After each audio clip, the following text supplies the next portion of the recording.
10 रुपये प्रति लीटर जो गौमूत्र अब तक बहकर बेकार चला जाता था, उत्तर प्रदेश सरकार अब उसे 10 रुपये प्रति लीटर कैश में खरीद रही है। लेकिन यूपी के एक जिले में असली स्कीम ऑन ग्राउंड शुरू हो चुकी है। सरकार का यह दावा है कि इससे 300 महिलाओं को सीधा रोजगार मिला है, लेकिन विपक्ष इसे चुनावी शोषा समझ रहा है। क्या यह किसानों की किस्मत बदलेगी या सरकारी पैसे की बर्बादी? चलिए आज इसका पूरा पोस्टमार्टम करते हैं। इस पूरी कहानी की शुरुआत होती है बुलंदशहर के स्याना तहसील के नरसेना गांव से। यहाँ डॉक्टर प्रवीण के नेतृत्व में एक एफपीओ यानी फार्मर प्रोड्यूसर ऑर्गेनाइजेशन बनाई जाती है और इसमें आसपास के 15 गांवों को जोड़ दिया जाता है। तो मॉडल बड़ा सिंपल है। यहाँ पे पशुपालक और किसानों से 10 रुपये प्रति लीटर गौमूत्र खरीदा जा रहा है और पशुपालकों को दूर न जाना पड़े, इसलिए हर गांव में 200 लीटर का कलेक्शन टैंक लगाया गया है। अभी यहाँ रोजाना 500 लीटर का गौमूत्र कलेक्ट हो रहा है। अब बात करते हैं इस योजना के सबसे मास्टर स्ट्रोक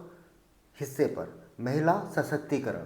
इस प्रोजेक्ट में 300 महिलाओं को सिर्फ दिहाड़ी मजदूरी नहीं बल्कि उनको शेयर होल्डर बनाया गया है। सोचिए, जो महिलाएं अब तक घर के चूल्हे चौके तक ही सीमित थी, अब वो कलेक्शन करके हर लीटर पर 2 रुपये का कमीशन ले रही है। अब सरकार का दावा है कि सरकार इससे 4 चीज़ें एक साथ कंप्लीट कर रही है: गौ संरक्षण, ग्रामीण रोजगार, महिला सशक्तिकरण और जैविक खेती। लेकिन यहाँ सबसे बड़ा सवाल उठता है, इतने सैकड़ों लीटर गौमूत्र का होगा क्या?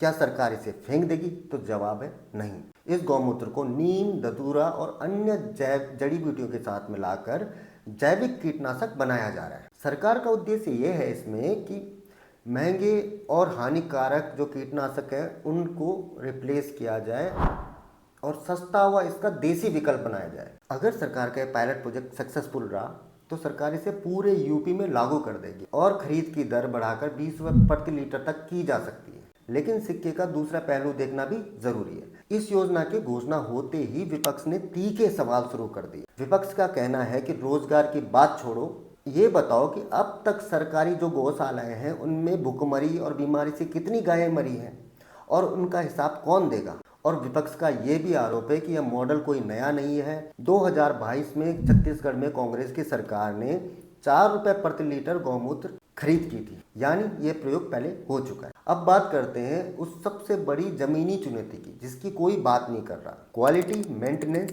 And supply chain. गर्मियों का जब टाइम होता है तो गौमूत्र की जो सेल्फ लाइफ होती है, जिसमें खराब नहीं होता, वो बहुत कम होता है और क्वालिटी तेजी से गिरती है।